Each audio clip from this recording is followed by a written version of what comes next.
Rosa Lewis. Welcome to the show. Thanks. Yeah. Really nice to be here. Okay, so many questions for you, but the first one is you describe yourself as not only a meditation teacher, but also a mystic. And so I'd just be curious, like, what does that mean, actually? Yeah. It's a great question. And it's like a whole topic that I feel like we could probably spend an hour just talking about what that means. So I'll try and be succinct. But I guess one of the most important parts of it is that there's a deeper aspect of reality than just the sort of logical, linear time, rational, material world that is,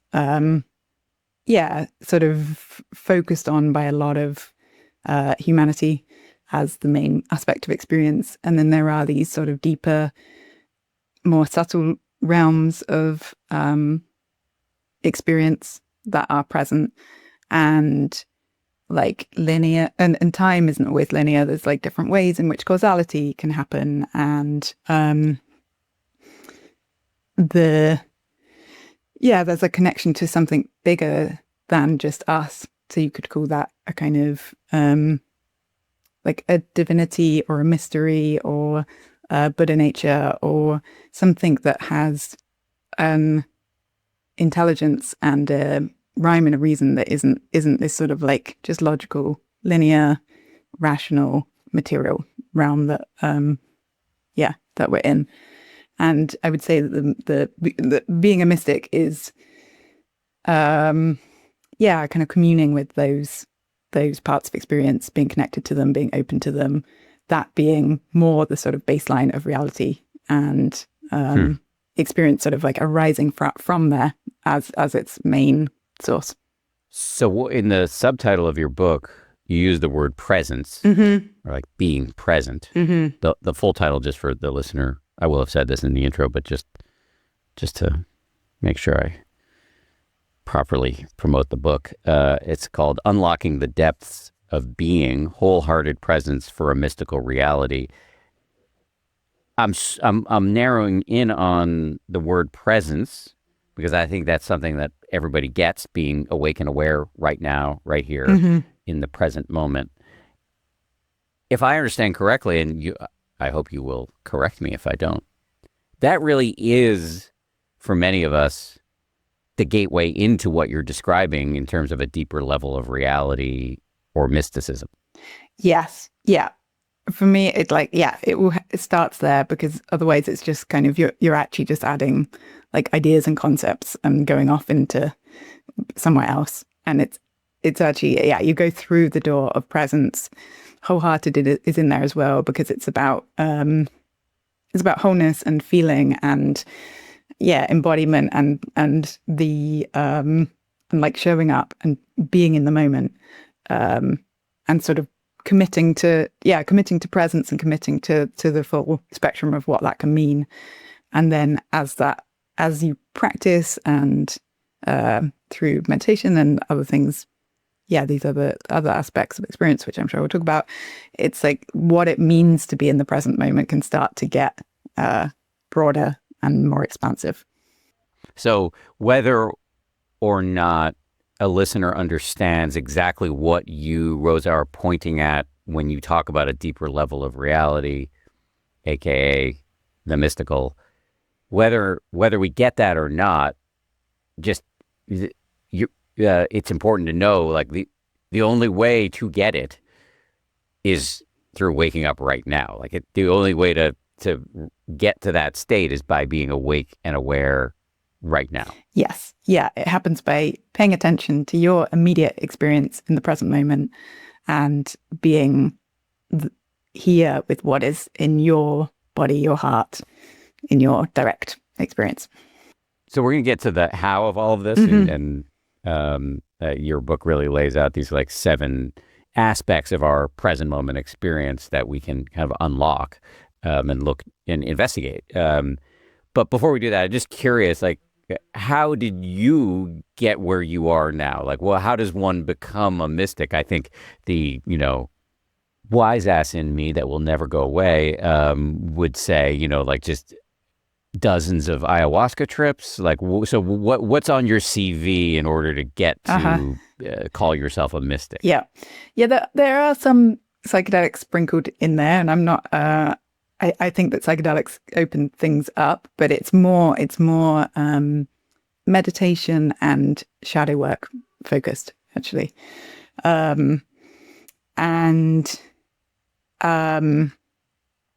It's interesting because now when I look back on when I was a child and a young adult, there were a lot of elements of mystical experience there, but I was in a very rational paradigm. And so I was kind of I was sort of like discounting that and seeing through that lens. But my sort of experience of when I first started experiencing these things is I did well, there was a few things that happened at once. One was I got a bad concussion, and that just sort of like it affected how it's kind of like opened my mind a little bit to what was going on. And then I sort of listening to a few kind of like more spiritual things, some Alan Wattsy type stuff, and having sort of like energetic responses to that, which I didn't really have a bucket to put that in. I was still in a very rational frame, but just these sort of like big, sort of overwhelming, emotional, energetic kind of responses where I would hear something and it would be like a sort of transmission quality where I would kind of suddenly be in a very different experience. And then, sort of like synchronicities were showing up and things like that. And then I did a like group shadow work therapy retreat, and essentially, it's like a very embodied therapeutic modality that is about kind of like opening these different archetypes and letting these modes and ways of being flow through you more fully. And my process was around opening up the lover archetype, so to a deeper level of feeling. And when that happened, then I just sort of started getting a lot more. It really, really transformed how I experienced the world. For one, I was like, I'm allowed to feel these things that I'm normally just repressing. And then for two, with more of letting that repression out, just more kind of like archetypal, imaginal, energetic, emotional things started to sort of come into reality. And then the more shadow work I did, and the more I later started meditation, the more meditation I did, the more sort of these altered states and different parts of experience started coming in. So interesting. So you're using some terms I'd love to hear some more about. Like, I don't know that I know exactly what you mean when you say shadow work or archetype or imaginal. I think I kind of know what you're talking about, Jungian stuff, but especially for the listener who might have no idea, would you mind just teaching us a little bit? Yeah, totally. Yeah. So, shadow work, it's kind of Jungian depth psychology. And then specifically the type of shadow work I did is a specific type made by a man called Cliff Barry. But it's built on Jung's work. And it's really that, essentially there are parts of you that either from birth or through your childhood or also young adulthood, it's like you will have learned that there are certain aspects of you that are not welcome, or certain parts of you that are not, certain emotional responses, or so the type of shadow work that I've done, Cliff Barry's, it uses 4 archetypes, so lover, warrior, magician, and sovereign.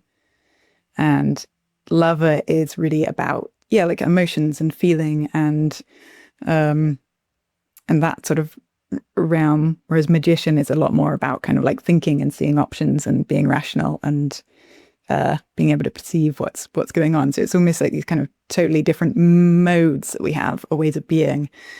And a really common one in our society is that you will have essentially sort of shut down the emotional mode quite a lot. And this was true of me as well.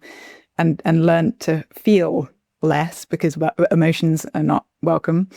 And then to compensate, you will like think more and use your, you get an inflated magician, use that more and be extra sort of rational and see through that lens to avoid feeling.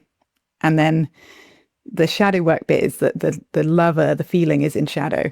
It's like not accessible to you. You can't, you can't sort of, there's not just like a free flow of feeling in your life. And so you have to basically go back and revisit and sort of unblock that aspect of your being so that can flow more freely. You can be more in balance. You can have more optionality in your range of how you experience the world, how you show up, which bits of your being are accessible. And those 4 archetypes as well are good example. The examples of archetypes being a kind of sort of like in this realm that's a bit more, a bit less concrete and a bit less literal and a bit more sort of energetic. Things can get a bit soupy, and archetypes are kind of like ways of like, it's sort of like a way to gather a bunch of meaning and say like, the lover archetype, it's sort of, it gives people a sense of what you're talking about. It's sort of like a packet of meaning and information, right? It's like, that's like feeling, that's the bit of me that, is embodied and soft and open. And whereas the magician archetype, it's this more sort of mental. And so archetypes are kind of, ways of sort of pointing towards something that can be a bit fuzzy and hard to grasp. Kind of like a symbol. I'm going to say a bunch of words, and then you're going to tell me if the words make sense. And the point of the words is to just make sure I understand what you're saying, because I think it's really interesting.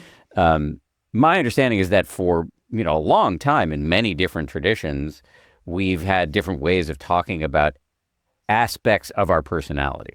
The Buddha had a demon. He called him Mara, and Mara was the like embodiment of delusion and greed and hatred. In the Hindu tradition, they have inner avatars, like aspects of the personality.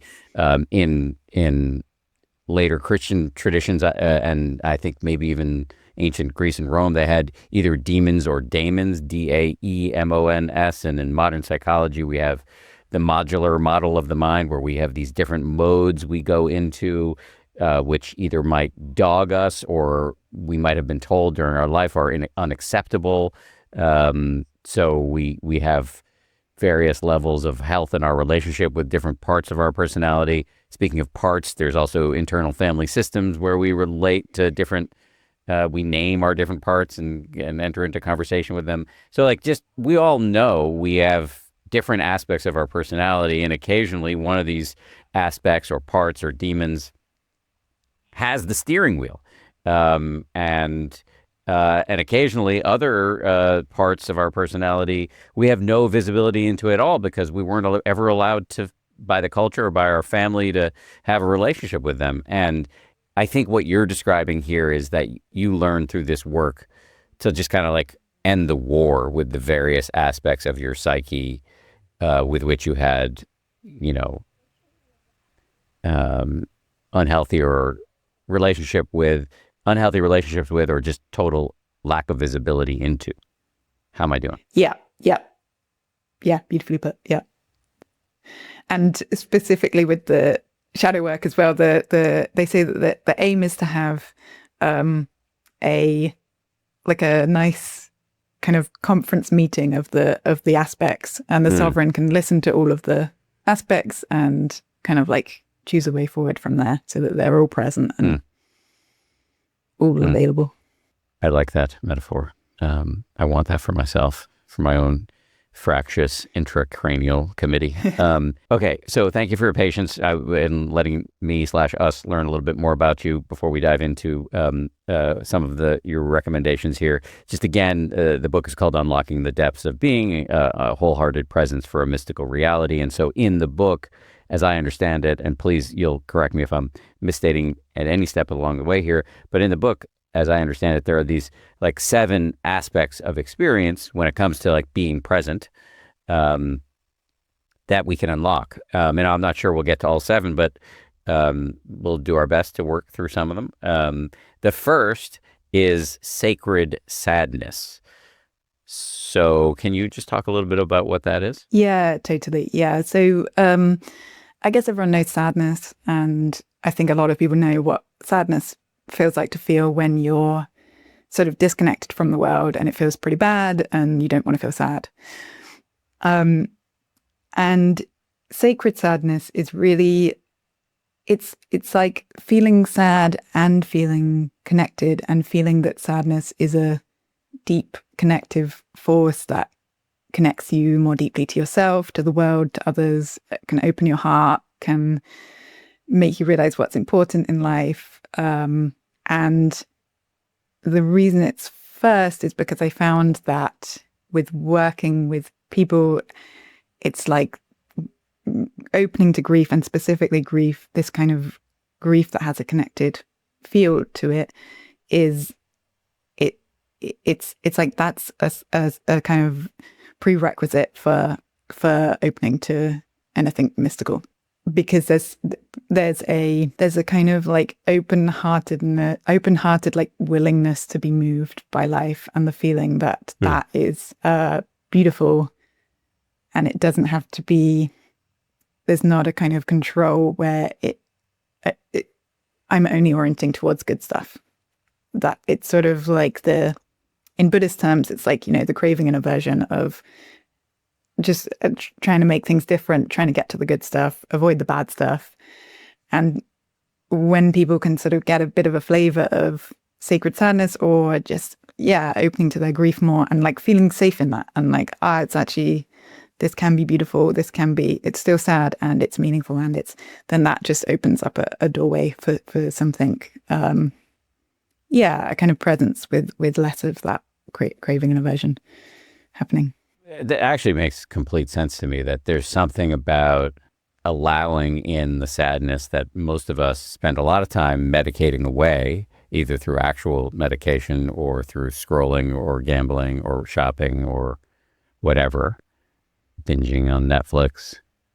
I'm not against any of those things, but if, taken too far, you're actually just closing yourself off from like a really important part of life, and doing the hard thing of letting it in, I think you're saying, is a foundational aspect of, living a more vibrant life. Mm-hmm.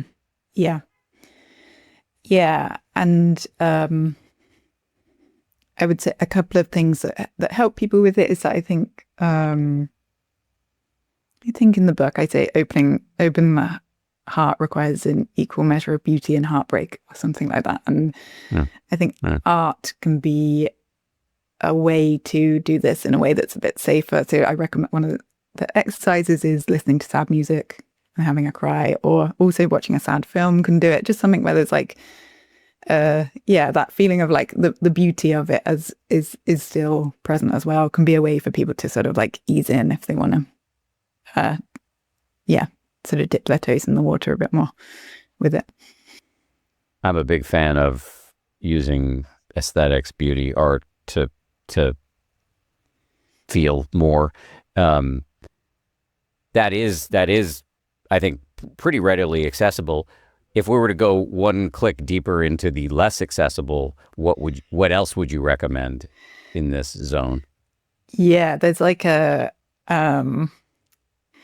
guess there's like that the moment of just like when you're having a cry, and there's a sort of moment of like, oh, if I open to this, I'm just going to get so overwhelmed by like the depths of this sadness. It's kind of like you really let go, and you're just, there's like almost a kind of, it's sort of like a fear of distraction from it, and it's almost like you do just let yourself be completely destroyed by it, and you cry, so you sort of cry so deeply that you really hit the thing, and then you feel it release afterwards.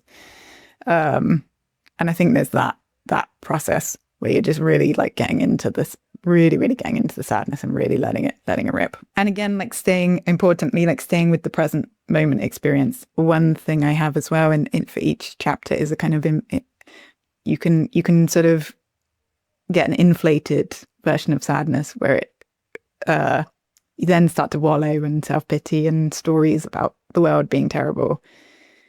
And it's not about going off into that. It's about the embodied experience of like letting it through with tears, with the direct experience in the emotion. This podcast is brought to you by Function Health, which is a service I have used personally that I have derived a lot of benefit from. I specifically want to talk today about the subject of immunity. This is something that is easy to take for granted. Many people only think about their immune system when it fails, but there are ways to get ahead of it. There are 3 markers specifically that tell a very powerful story about your immune function: vitamin D, zinc, and HSCRP. Function tracks all of these alongside 160 plus other markers, so you can see exactly where your immune system is supported and where it's vulnerable. Because immune resilience is not something you build by guessing, you build it with data. Like I said, I've used Function myself. You take a blood test and then they send you an incredibly detailed summary, which I then use to talk to my doctor. They test a lot of things that your doctor may not. I found it really helpful. Check your health the way I do. 160 plus lab tests a year for $365, plus the ability to dive deeper into your results with Function's trusted connections to platforms you already use like ChatGPT and Claude. You can join at functionhealth.com/happier or use the gift code HAPPIER25 for a $25 credit toward your membership. When you're in that level up mindset for your business, it's wild how much the basic stuff matters, like how you talk to customers and keep your team on the same page. A cleaner, more modern setup can make everything feel smoother, which is why today's episode is sponsored by Quo, spelled Quo, the modern alternative to run your business communications. Quo is the #1 rated business phone system on G2 with over 3,000 reviews, built for how modern teams work. That's why more than 90,000 businesses, from solo operators to growing teams, rely on Quo to stay connected, professional, and consistently reachable. Your entire team can handle calls and texts from one shared number. Everyone sees the full thread, making replies faster, and customers feel genuinely cared for. Make this the season where no opportunity and no customer slips away. Try Quo for free, plus get 20% off your first 6 months when you go to quo.com/happier. That's quo.com/happier. Quo. No missed calls, no missed customers. If I'm understanding you correctly, it seems like the former could prevent the latter. Mm-hmm. Like if we, and I'm embarrassed to admit, I've actually never really done what you're suggesting here, although I find it very attractive as an idea, as somebody who's not doesn't allow himself to be super emotional. And I'd say that as a weakness. But if we, next time we're sad, like take it all the way, like really let it in, then you're allowing it to move through, as opposed to this kind of ambient sadness we might have by looking at the news, for example. And we never really work it all the way through. We're just kind of stuck in this sadness rage cocktail. And then many of us feel like subconsciously or consciously the need to kind of performatively be morose all the time, as if that's going to help. But in fact, we want to let the emotion move all the way through so that we can have the space to like take effective action depending on what our power and capability is. Again, I'm going to check in. Am I reacting in an accurate, helpful way? Yes, exactly. Yep. Yeah. Yeah. And as there might be a backlog there's almost always a backlog for people that sort of needs to be felt. But as that opens up, it just becomes more and more kind of spacious and helps build presence, build capacity to be here. Both because you're more able to, the sadness is sort of a part of what's allowed to be here. And then also because there's, less sort of backlog that's sort of trying to be avoided or carried or moved around. Perhaps a key word that you just used right there is allow. Mm-hmm. Because we do spend a lot of time fending off quote unquote difficult emotions such as sadness. Yeah. And I think there's something here which is I really like that, actually. It's like, I think all of these 7 aspects are essentially about allowing a quality to come forward.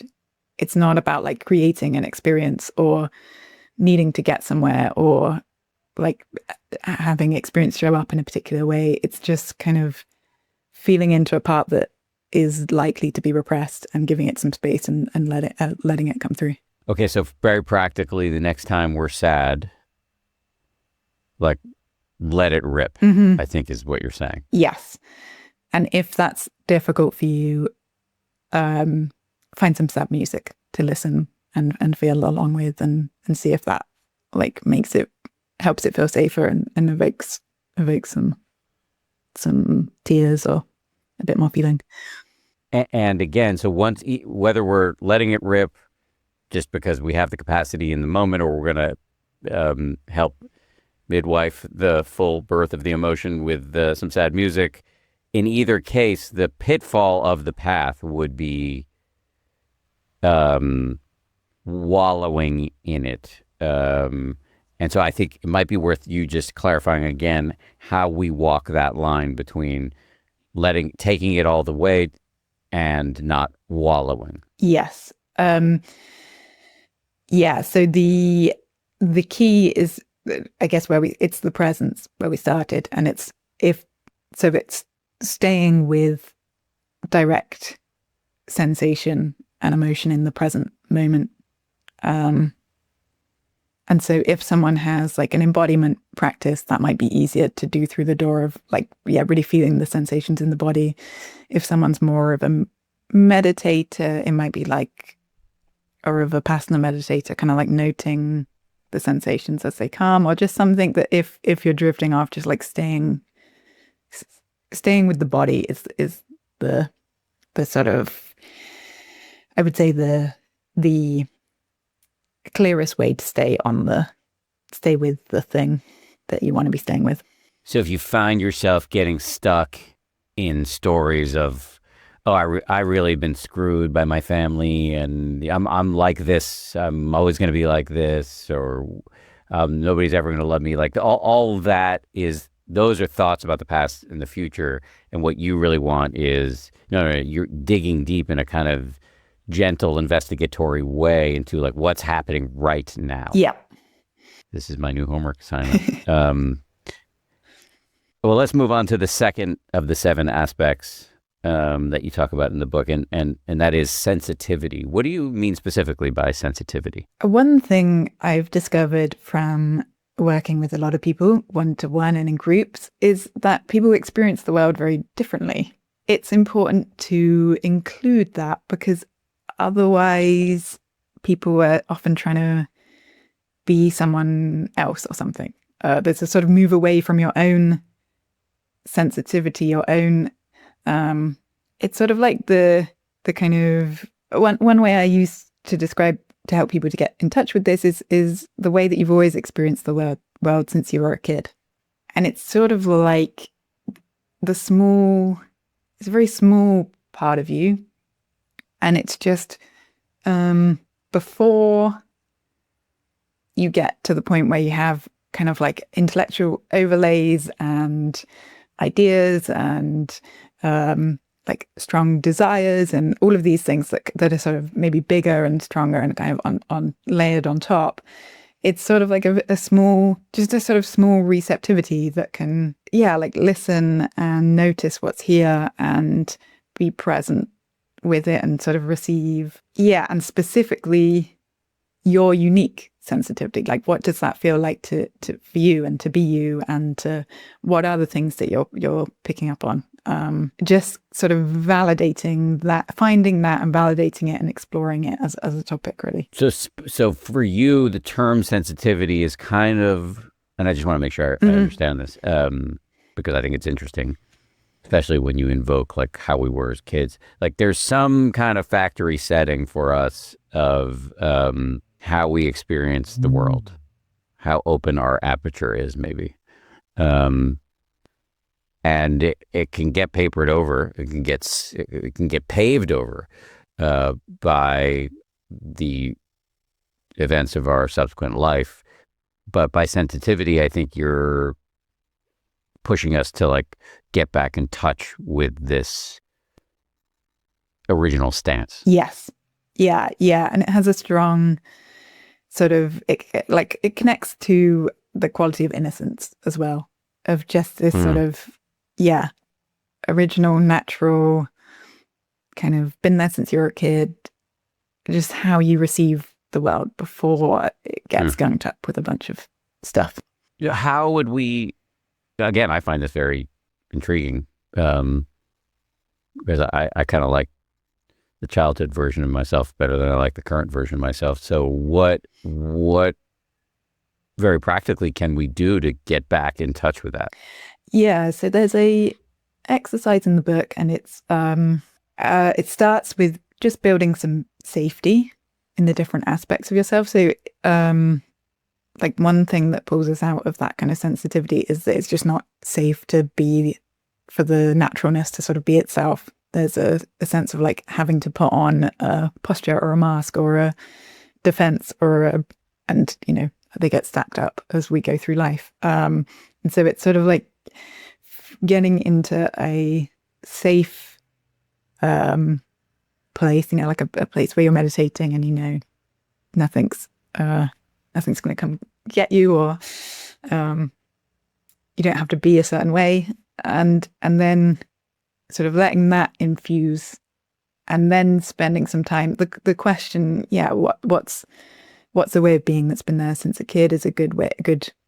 There's a few more questions as well in the book, but like just sitting with that and trying to feel into, are there specific aspects of experience that I feel or focus on or sense, or that's the sort of individual thing. And then also we do on retreats, I've sort of worked with this quite a lot, where often people are, again, it's the allowing thing. Often people are like, for some reason have learned that they're not allowed to see what they can see. And actually, if you start saying to people, just like describe what you're seeing, sit in partners and just describe what you're seeing in their emotions, or describe what you imagine their inner world might be like, or describe, and you can actually see a lot more than you think you can see. There's like a lot more sensitivity there, but we've sort of learned not to include it because it's not polite, or I don't know, for many reasons, I guess. But you can also do it in sort of pairs or small groups and explore it as a theme. So in the pairs, I want to get back to the individual practice in a second, because I have an advantage over you because I have that actual words in front of me, so I'm going to read them back to you. But I'm curious about the pairs thing. So you're sitting there and saying what you can see about the other person? Yeah. Like, how do you stop people from being dicks? Because I would be like, oh, well, I can see you have terrible taste in clothing, or, you know, whatever. I don't know. I mean, I probably wouldn't genuinely be a jerk, but I mean, I might say things that don't land well, or want to say things that don't land well.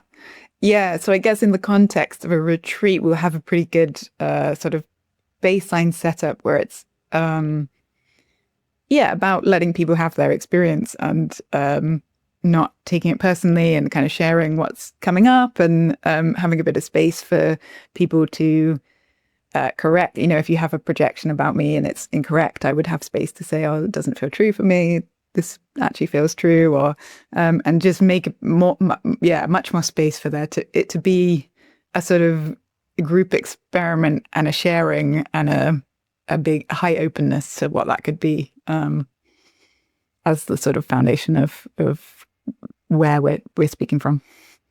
Feels interesting, slightly dangerous. Let's go back to the individual practice. It's called the Trusting Experience Meditation. And again, this is to help us, you know, get in touch with what Rosa's calling sensitivity. And so there are 3 steps to this process. I'm going to walk through this, Rosa, and then I'll let you just hold forth on the other side. But I have the notes, and I don't think you do. So it starts with some affirmations, like some things you can say to yourself. And this is the safety part you were talking about before. You know, your experience is welcome as it is. It's safe for you to see the truth. Shadows and dissonance are welcome.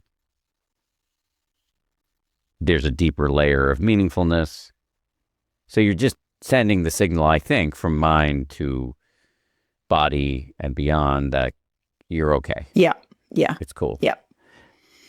The second step is space. It's just kind of just like leaving space for sensations or emotions or images to arise. I think this is probably helpful if you have a meditation experience, enough stability in the mind to observe whatever's happening without getting carried away by it, although that will, of course, happen.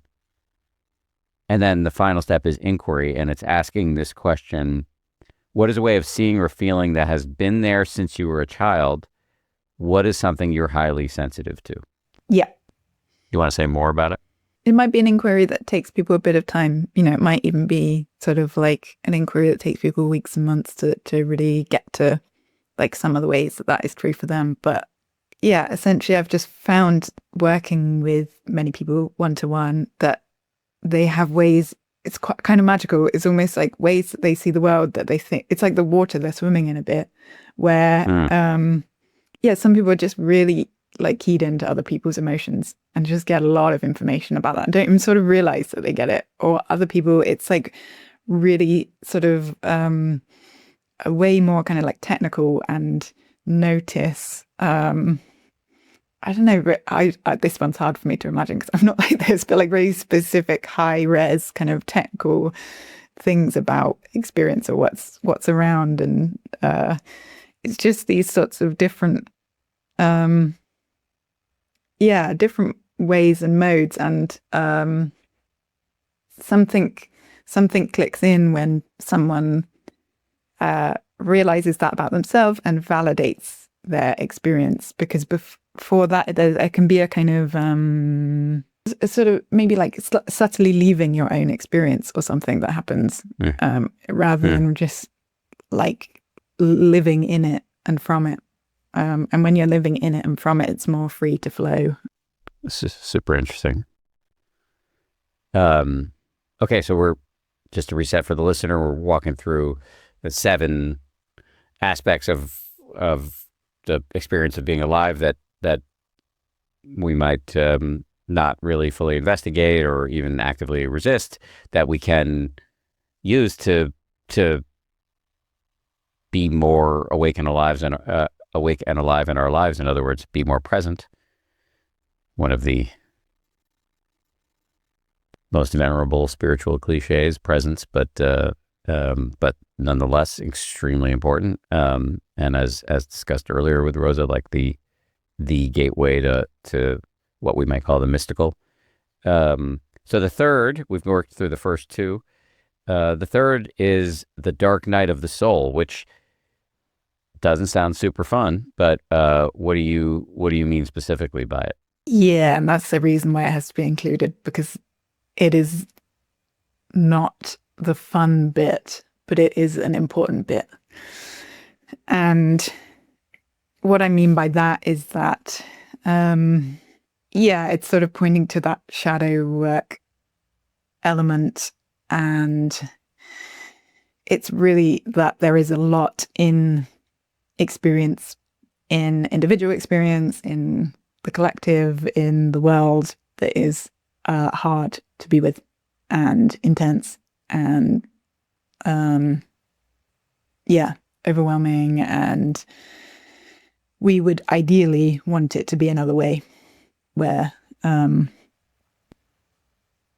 either from like an individual perspective we'd want it to be the way that like I specifically want it to be, or equally like on a collective level there's obviously things that are just like super inherently kind of sad and difficult, and it's just about including that part of experience and not turning away and letting that be a part of what's here and letting that in to your system, so that again it's like coming out of the craving and an aversion, and coming into just a more kind of like a wholehearted welcoming of the full spectrum of experience. And this bit can get super sort of like mystical in the way that it shows up. And I think it's talked about in the stages of insight in Vipassana meditation as a way that as you meditate and pay attention to experience, it's you get these different phases, and at some point you're just in a lot of sort of fear and disgust and misery, and that's just like part of what needs to flow through in order to come further out into equanimity. But it also happens on this emotional level where it's almost like as you open the heart, as you open yourself to more presence, you're kind of opening to these more lovely, beautiful parts of experience, and that's great. But the aperture's kind of going in all directions, and so as more comes in, more darkness is going to come in, and it's giving space for that to flow through so that it can be processed, it can be included, it can be welcomed. You can build the capacity to be with it, and then you get this sense of like robustness and equanimity that can be present with a broader range of experience. It's the bad news that we don't often lead with when we're encouraging people to get into meditation or spirituality, or allowing, to go back to that word, that if you're truly, letting stuff in, being more awake, taking off the blinders that our modern tech obsessed world wants us to wear so that we're better consumers and scrollers, et cetera, it's not all going to be bliss. Much of what you'll take in will be difficult, and that's why they call it the dark night of the soul. That this isn't a malfunctioning. This is a part of the path that has been recognized and described for millennia. There's something about including it that, it's still painful and hard. I think part of including it is recognizing that there's kind of like, in my experience, there's no bypassing this completely. But if you don't talk about it and people hit that territory, then it can make it worse, because people feel on top of the struggle, people then put a layer on, which is, I'm doing something wrong. There's something wrong with me. There's no way out of this. There's, you then get this sort of extra layer of that this is bad.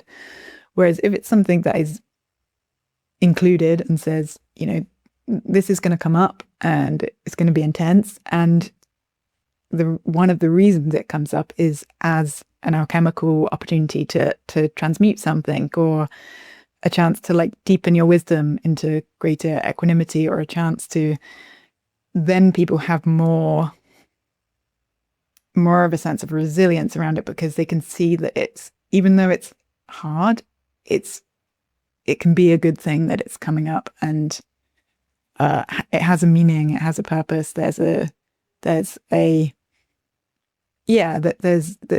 good things to come from the experience, even if the experience itself is hard.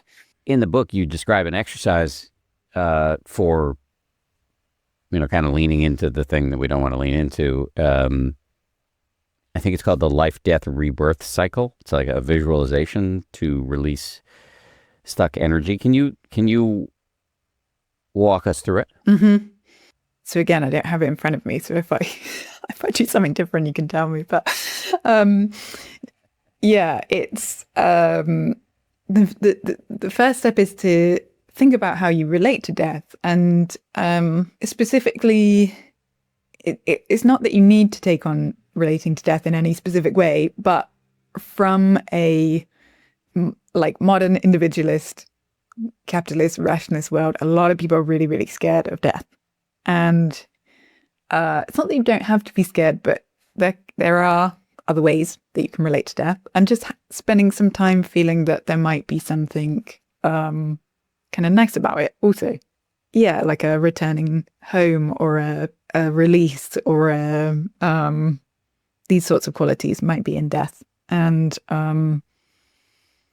so the exercise starts by sort of just bringing in some of those possibilities, and then like spending a bit of time being with the imaginal qualities of death. And lots of people have a hard time understanding what the imaginal is, but death is actually one of the best ways to think about it, because we don't have any, there's no way of actually knowing what is on the other side of death.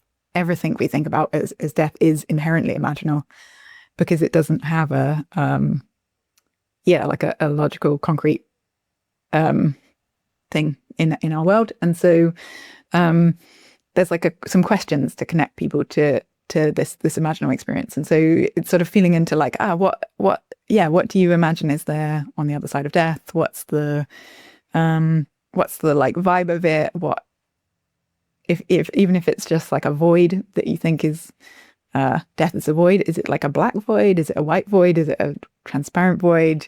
Are there sort of like these imaginal, if you believe in God and a like higher intelligence, what does that intelligence know? Like, where are you going? Where is it compared to this universe? And just sort of like feeling through some of this, not to get the answer, obviously, because there's no way of validating, but just to feel it in your system imaginally.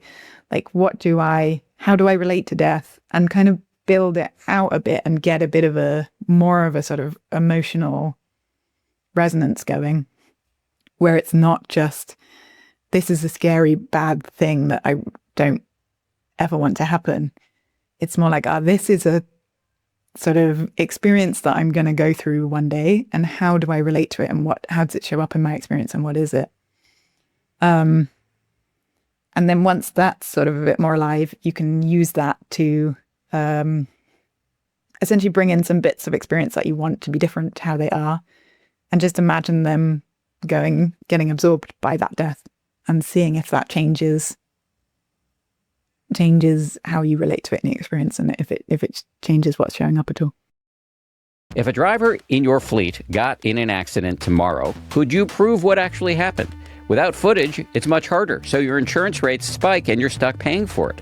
That's why so many fleets choose Samsara's AI-powered dash cams, clear video evidence, real-time alerts, and coaching tools that help prevent accidents before they happen. But Samsara is more than a dash cam. It's a complete connected operations platform with GPS tracking, asset visibility, maintenance insights, safety analytics, and compliance tools all in one place. Protect your drivers, cut costs, and operate smarter with Samsara. I always want to show love to the hardworking men and women who keep America running. Those include truck drivers, field crews, warehouse teams. But who's looking out for them? That's what Samsara does. Don't wait for the next accident to take action. Head to samsara.com/happier to request a free demo and see how Samsara brings visibility and safety to your operations. That's samsara.com/happier. Samsara, operate smarter. Most small business owners I know, and I would include myself in this category, lie awake running through mental to-do lists. But if there's one thing you can easily check off, it's your website. With Wix Harmony, creating a website takes about as long as a coffee break. It lets you get your website up and running super fast without compromising your vision, so you can stop losing sleep over one more thing on the list.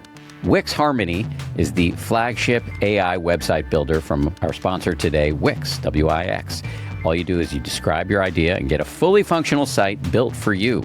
With built-in solutions for every business type, e-commerce, restaurants, services, you name it. Every website is backed by 99.9% uptime and enterprise-grade security, no add-ons required. Enjoy a creation process that is as natural as thinking. You can flow between describing what you want and editing things by hand to shape every detail of your site. It's super easy to generate and edit custom images, text, web pages, sections, web components, etc. This is what you want if you're a small business owner. Believe me, I get it. Ready to create your website? Go to wix.com/harmony. That's wix.com/harmony.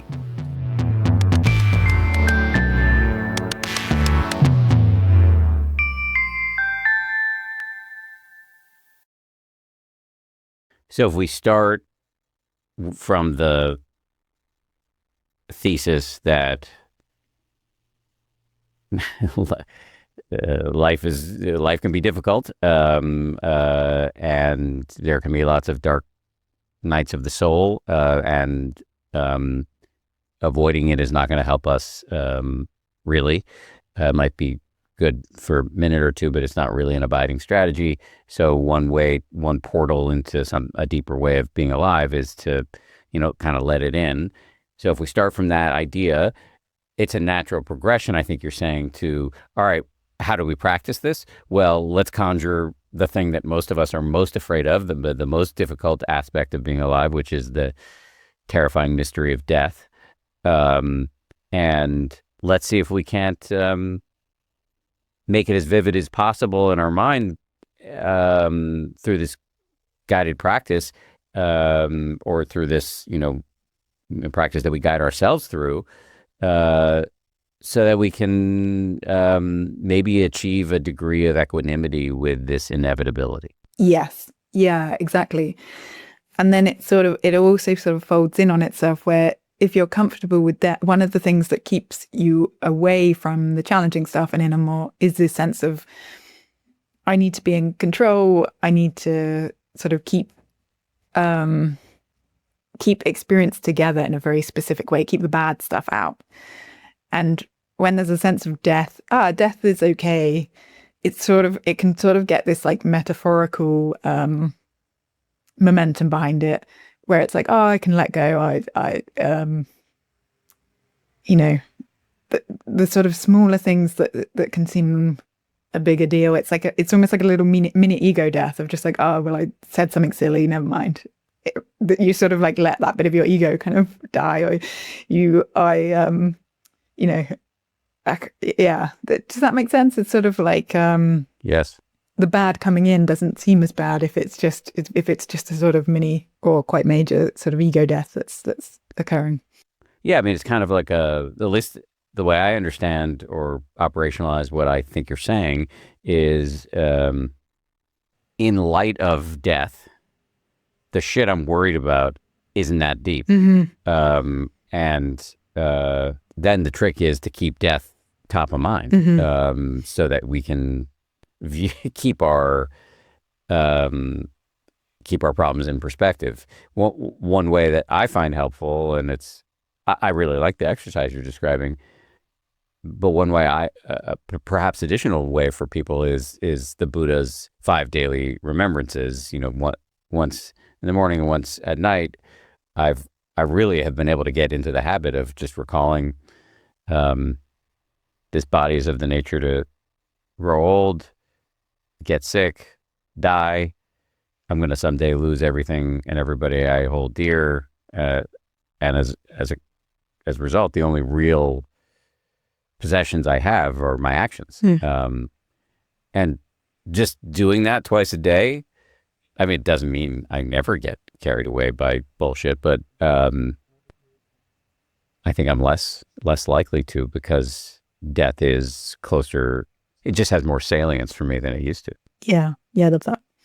Okay, we're moving through our list here. The fourth aspect of experience that you're suggesting we unlock en route to presence is, and these are your words, falling in love with experience. Say more, please.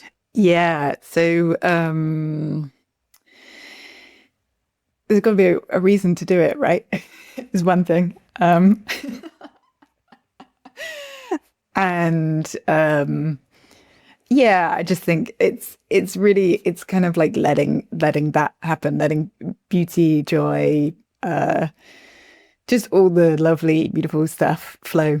And that's going to be different for everyone, like what that is and how what makes them feel that about life. And I think spending some time really being with that in yourself and remembering moments and feeling the sort of heart opening qualities of it, and being inspired by it, being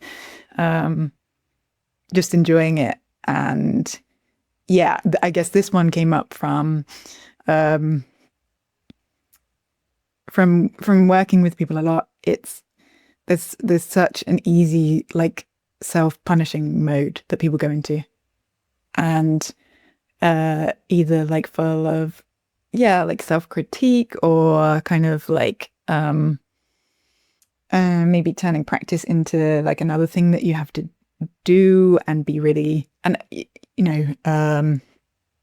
discipline is obviously can be an important part, but that it can tip over into this sort of like more just self-punishing and sort of practical. I have to go through the steps and I have to do that and I have to, and I've just found that the more people's heart is online, the more like open-heartedness and passion and joy that is flowing, the easier the path becomes, and the more naturally it sort of stems from this place of love rather than sort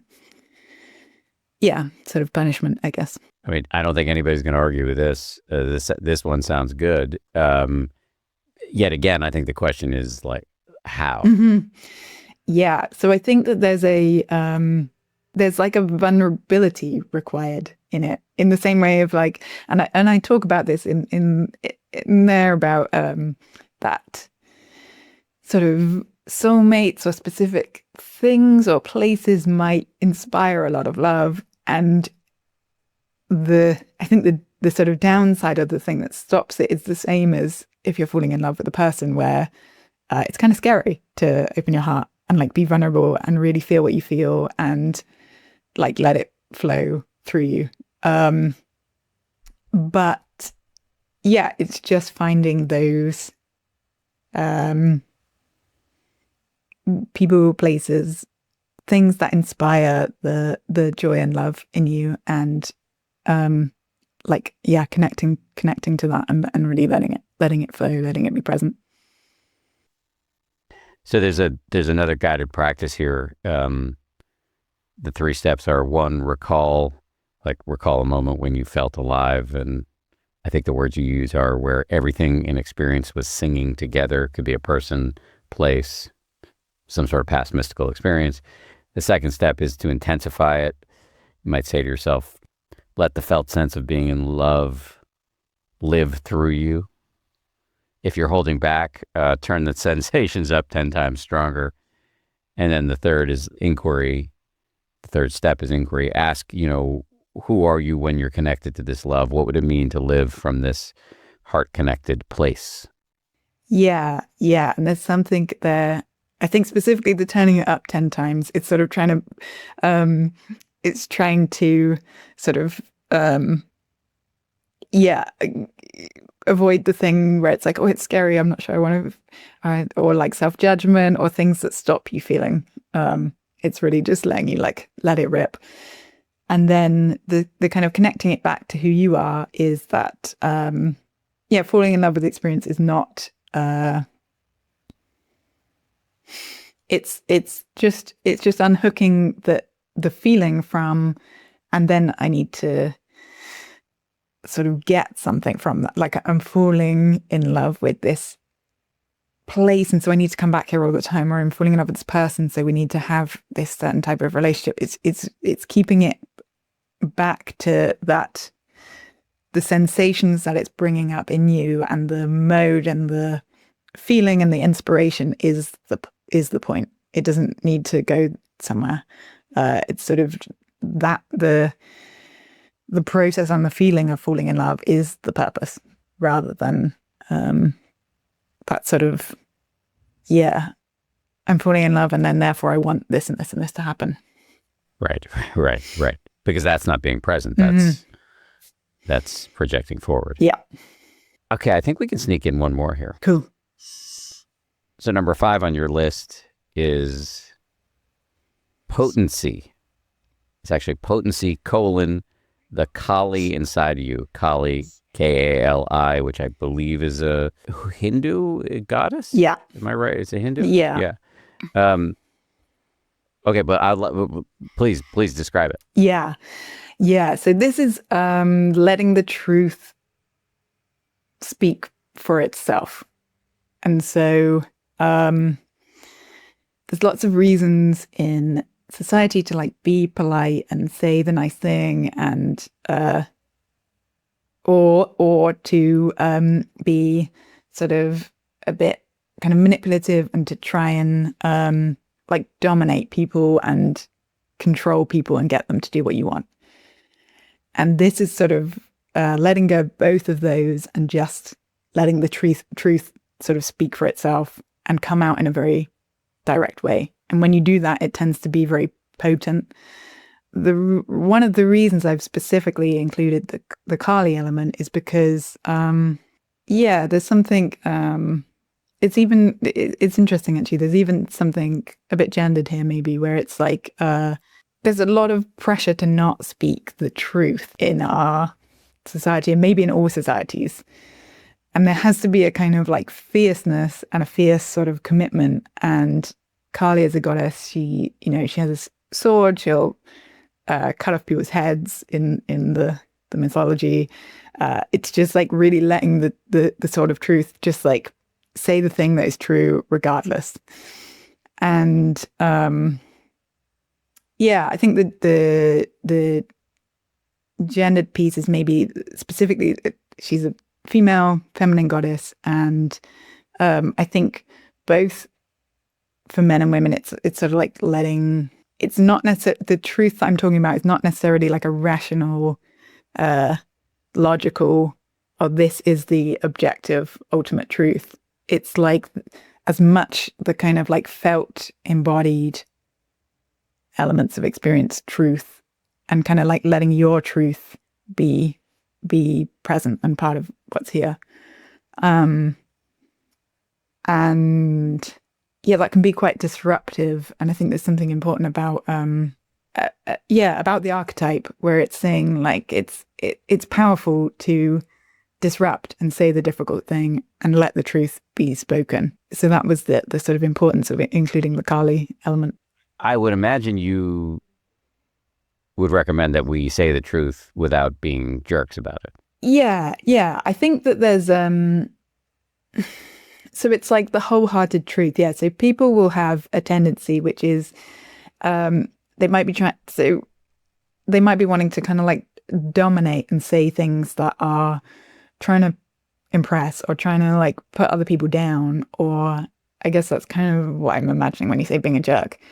But then the truth would actually be if someone's sort of like dominating to put other people down in order to like feel good about themselves, the truth would be someone saying, well, right now I want to like say something that puts you down so it makes me feel good about myself. It's sort of a step back where you're starting in the presence and starting in the kind of like truth of what's in the present moment for you. And then there's another thing, which is the other way that people can go is being polite and hiding and not saying what is true and being a sort of people pleaser. And then they need to sort of be pulled in a bit more into saying the hard thing. And then they might get the feedback from people that they're being a bit of a jerk by saying the hard thing. And sometimes you just have to, I think you have to sort of cut through people's desires for you to be sort of sweet and nice in some ways. No question. And this may be gendered in that historically for me, it's not like I've really held back from saying the hard thing, but I've been rude about it, which has not helped anybody. And I realize that may not be true for women listening. Instead, they might have gone the self-silencing route. So I hear your advice as, sensitive to everybody. Yes. Wherever your conditioning is. Yeah, it's like using the heart as the compass of what is, first connecting to what is wholeheartedly true, and then being able to speak that. And I think there's something as well, which is, I think I mentioned this in the sacred sadness. It feels like that in terms of gender, it's like men especially are not given space to feel sadness, and that's and it feels like that's really important, that men are given space to cry and to feel sad. And then this has almost a bit the opposite, where it's like women are often not given space to speak difficult truths, and that's really important that's given space. Yeah, not only not given the space to speak difficult truths, but punished for speaking difficult truths. Yeah. I think also in this part of the book, you talk about saying no more often. Yeah, society asks a lot of people, and I guess there's like a clarity that can come online where being well boundaried and saying no in a modern busy life, there's a sort of it's almost like if you're not super busy all the time, overextended, doing a million things, then you're not enough or something. There's like a societal message in there, and actually just being like, no, I don't want to do that, and that's no for me. that to me is good potency and Kali energy of just clarity of what is truly aligned for you and what actually really, really serves sort of the truth of yourself and experience from a deep level. And again, the key here is that whether you're speaking up, speaking the truth in the moment, or saying no, it's about what's happening for you right now. This becomes spiritual or mystical only when it's directly connected to what you're feeling right now. Mm-hmm. Yeah. I have a friend who's an authentic relating teacher, Margot Fisher, and she describes boundaries as it's like letting the energy speak for itself, letting what's already here, let it fall where it falls. And that also has a very strong sort of Kali element, where it's like the sword of truth falls where it falls, and you're not. It's almost like anti-manipulation is the kind of metric. We're almost out of time, but in closing here, just two final questions for you. One is, anything you want to say in summary? Yeah, I think it can be a lot of information, and it can feel like a lot to take in, maybe. And I think one of the things I describe in the book is like giving yourself time for each of the chapters to show up in your life as something that, just like having some time. So, sacred sadness, having some time to sink into that as a beautiful, tender part of experience. And the focus is really on the embodied and sort of wholehearted aspect of experience rather than the understanding.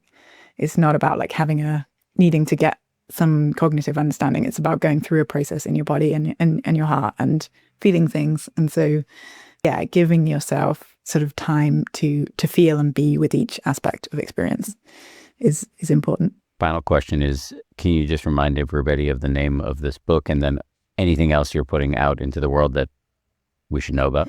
Yeah, so this book is Unlocking the Depths of Being, Wholehearted Presence for a Mystical Reality. And it's free. It's on my website. And then, I'm writing 2 books currently. There were going to be one. Apparently. There were going to be one, Okay. and then it became 2, which is surprisingly less overwhelming than writing one big one. But one's about the living imaginal realm. So I guess these 2 books are sort of, it's almost like the Unlocking the Depths of Being is the groundwork of, really sort of getting your being, kind of like getting into your being so that you can be more present and, sort of like safely and wholeheartedly present in experience. And then it's like from there's a possibility that it can open more into more sort of mystical territory. So one of the books I'm writing is called The Living Imaginal Realm, which is like how experience is more imaginal and shamanic than modern society would like us to believe. But I would say like this book is really, it's really kind of like the groundwork for if that is of interest. And also like if there's any sort of mystical explorations or spiritual explorations with psychedelics or with any kind of interest in altered states of consciousness or anything like that, it's like this book is written to make that safe, wholehearted, coming from presence, being connected to the body. And you said it's available via your website? Mm-hmm. What's the website? rosalewis.co.uk. Great. I will put a link to that in the show notes so people can get more from Rosa if they want it. In the meantime, Rosa, thank you so much for making time for this. It was great to talk to you. Yeah, it was really, really, really nice to talk. Thanks.